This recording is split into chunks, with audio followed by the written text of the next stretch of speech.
One benefit of being perpetual travelers is the opportunity it provides to meet new friends just about anywhere. During the past 15 years on the road, we've formed friendships across North America, and even as far away as Australia. And when those friends happen to be fellow full-timers, you never know where your paths might cross, or where they might pop up unexpectedly. Who's making my pancakes? And coffee. God, we've been here forever. How did they get in here? Jason and Nikki Wynn are a great example of that type of friend for us. We've road tripped with them out to Trona Pinnacles in the California desert, shared time together in British Columbia, and hung out near Joshua Tree National Park. Hi. Hello! Hey. Oh, it smells good in there. I can walk. You've seen them in a couple of our videos, and you may have seen us in theirs too. Hey, you ready for this? Yeah. Back?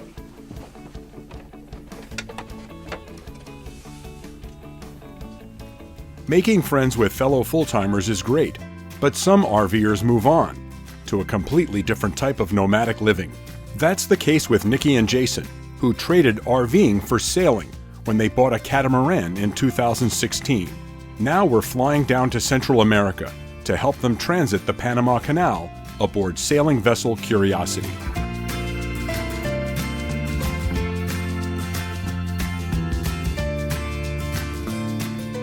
We had several days before the canal transit, so of course Jason and Nikki took us sailing, swimming, and snorkeling too.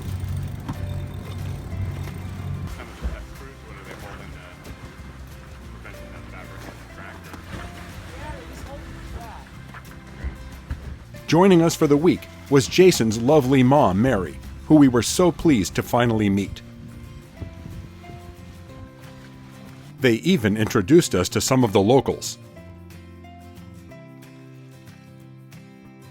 Since our job as crew would be to help with the line handling and other chores as we transit the Panama Canal, we wanted to be familiar with Curiosity's systems. Nikki and Jason were generous with their time, teaching us lots about the boat and sailing in general. Of course, they documented our experiences too. And Nikki fed us like royalty. Come and get it! What are we having? You're having a Southwest salad with a little agua de guanabana, guacamole, tostadas. Sounds perfect. Yummy. We're international. That looks delicious. Transiting the canal required additional lines, as well as extra protection for the boat, both of which had to be rented. In preparation for handling lines in the locks, we all had to be able to tie perfect bowlines without hesitation. Jason demonstrates how to make this secure fixed loop that's still easy to untie. That's a bowling. We all practiced to be sure we could do it. When the lock workers catapult their lines to you, you'd better be able to tie up fast. Here's an overview of the canal. We'll be sailing along on Curiosity, of course, coming in from the Atlantic or Caribbean side. We'll enter the Gatun locks, where its 3 chambers will lift us a total of 85 feet into Gatun Lake, where we'll spend the night. The following morning, we'll head to the opposite end of the lake, where the Pedro Miguel and Miraflores locks will lower us down to the Pacific Ocean. Then Nikki and Jason will drop us all off in Panama City and sail off into the sunset.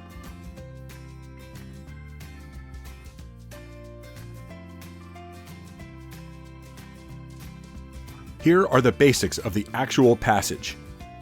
We start out near Colón, Panama, on the Caribbean side, in the port of Cristobal, which is right near the canal entrance.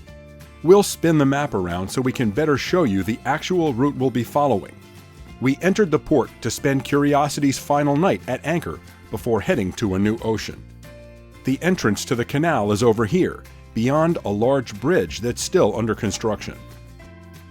Then there's a fork, with the left side heading to the new, larger locks that opened in 2016.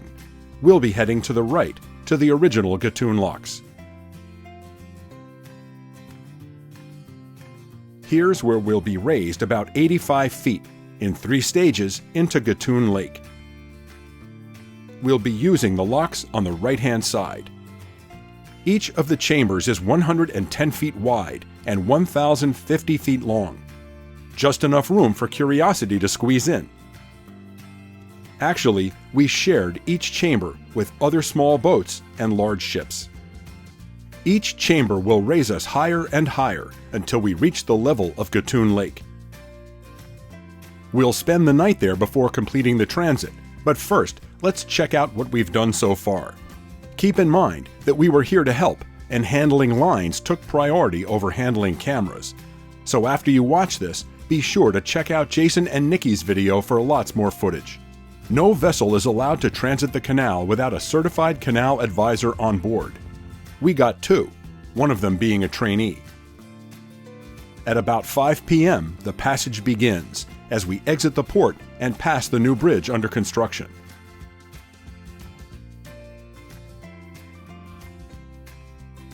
As we approach the Gatun locks, we have one final stop to make.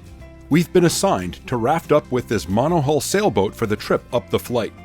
You can see they've got as much extra protection on their boat as we do.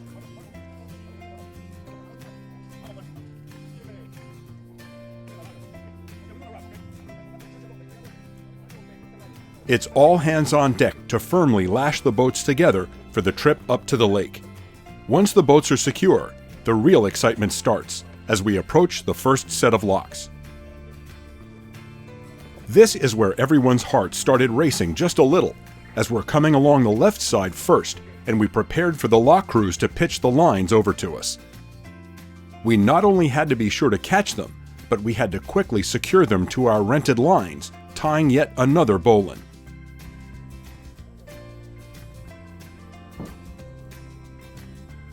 Once their lines and ours are secured together, we slowly cruise toward the first chamber under our own power, as the lock workers walk alongside, holding the other end of each line.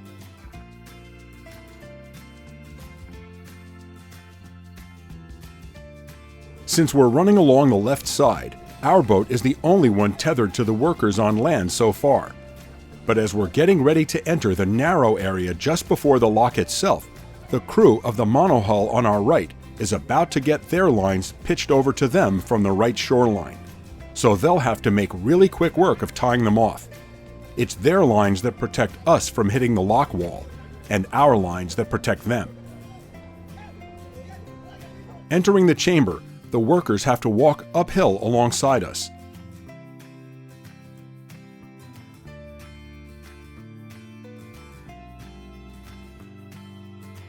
When we reach the correct position in the lock, we're instructed to feed our lines out as quickly as we can. The smaller lines that they threw over to us are only used to pull our larger lines over to them, since the small ones aren't strong enough to safely hold the boats in place.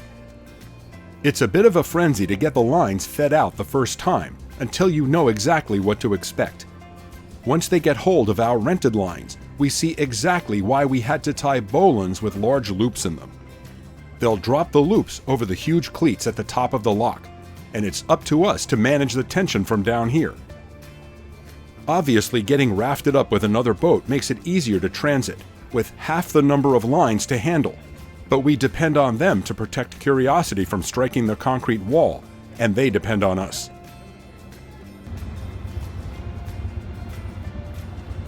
Now that we're securely tied in place at the bottom of this 1,000-foot-long concrete pit, we just wait for the gigantic doors to close behind us, giving us a final glimpse of Atlantic water.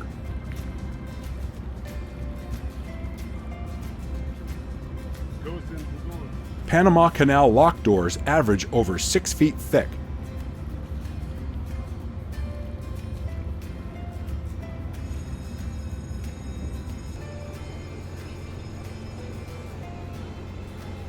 Obviously, we're in the chamber with more than just the boat we're lashed to. There's a cargo ship up front and a huge tugboat right ahead of us. Now that we're securely in place, we pose for photos as we wait for the show to begin. The water starts to swirl and rise, and the boats begin to move around in the current.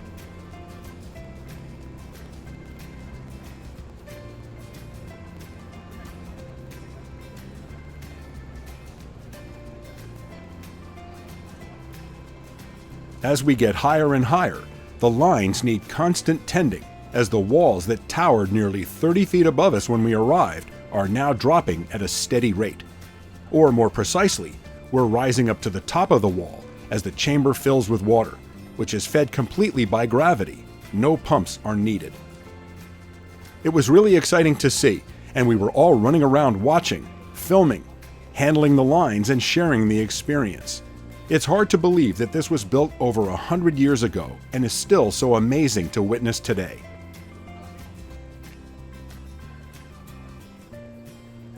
The ship and tugboat are moving into the next chamber. As soon as they're far enough forward that their wake won't cause us little guys any problems, we get the signal that it's time to go. We have to rapidly pull our lines back in, again keeping only the smaller lines connecting us to the lock workers as they walk alongside us at all four corners. As we enter the second chamber, they have to climb the stairs alongside to get up over our heads again.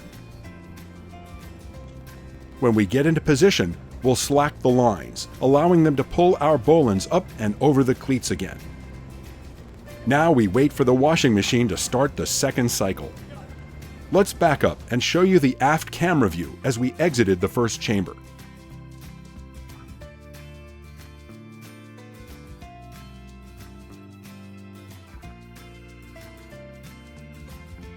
How amazing are those doors?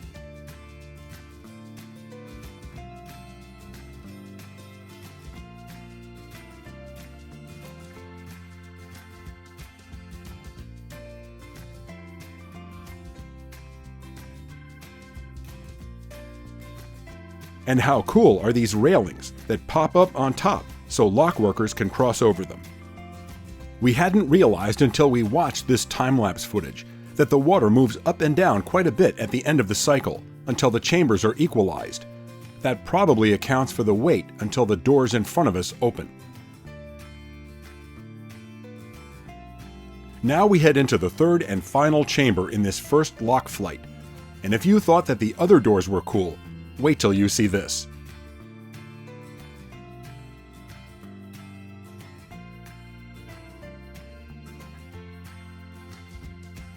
Up we go for the final time, to a total height of 85 feet above sea level.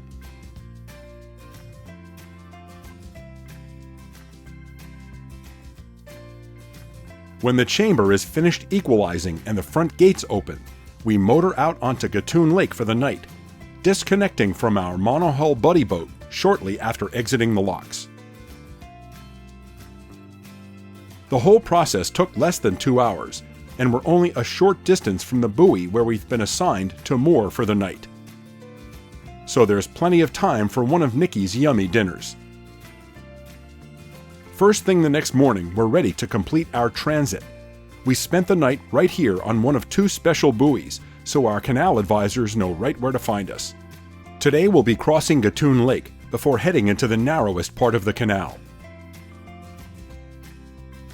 We'll then come to the Pedro Miguel locks. There, a single chamber will lower us 31 feet. Just up ahead, we can see the Miraflores locks. On the right is the new channel for larger ships. Miraflores is a 2-chamber flight, which will lower us a total of 54 feet. The final descent will bring us back down to sea level. Once we exit the second chamber, we can sail right out into the Pacific Ocean. As we cross the lake, we see ships heading the other way, just to keep the cosmic balance. As the canal gets narrower, ships get closer and closer as they pass by.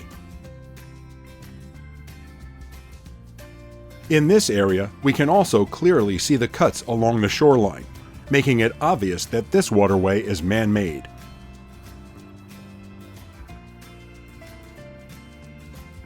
After rafting back up with the monohull sailboat for this final section, we've pulled into the single-chamber Pedro Miguel lock, and this is the view to the stern. Going down is a bit different than going up. Instead of starting off in a giant pit, it looks a lot more like a typical narrow channel. But this time, we're all the way at the front of the chamber, and they'll be pulling a much larger ship in behind us.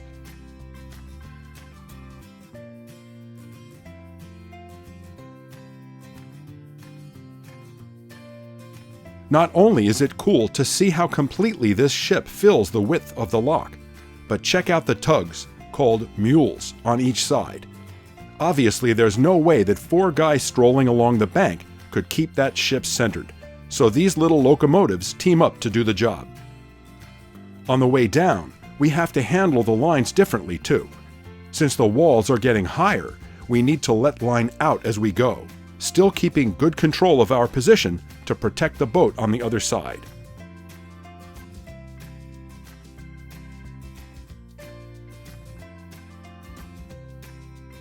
Once the doors open, we buzz ahead of that big ship, but we know we'll be seeing him again soon.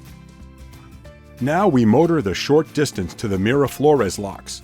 In case you were wondering, it's motors only in the canal. They have a tight schedule to keep, so this is no place for a leisurely sail.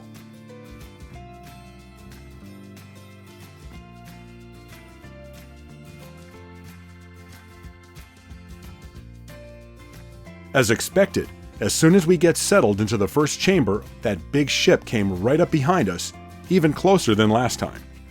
It may not seem intimidating watching on video, but we've heard stories about how close ships can get to small boats in here, so we were happy that he didn't get too close, and even happier that they had all those leashes attached to him, just in case. After we go down a level, we'll head into the second chamber, and he'll snug in right behind us again.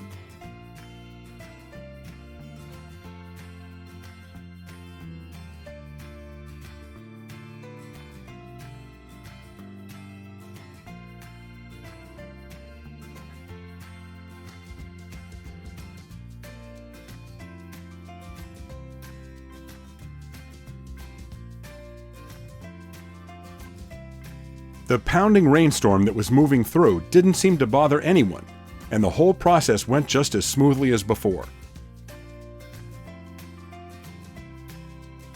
Is it my imagination, or is that ship parking closer to us every time? We're on our final descent. Apparently, the outer door is strong enough by itself, since the inner door isn't all the way closed. Maybe it only has to be closed when they're going up.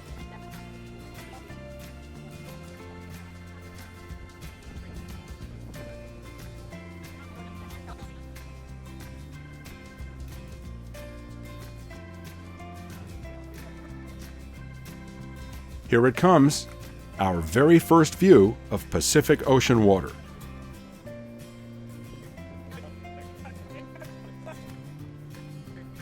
And we're on our way, leaving that big ship behind for the final time and heading off toward new adventures. This calls for a patented Gone with the Wynns Shambong celebration. To our hosts. To our hosts, Nikki and Jason, for having us on board this amazing trip, which is beyond anything we could have imagined. Incredible experience. Thank you so much, guys, for making this possible. Thank you, Aww. Nikki and Jason. And for the Shambong! Shabong! Yay! Thanks so much to Nikki and Jason, and Mary too, for sharing such an amazing experience with us, and for all the hospitality. Be sure to check out their video of our Panama Canal transit and join them at GoneWithTheWynns.com. If you like this video, please give us a thumbs up and subscribe. Safe travels, and thanks for watching.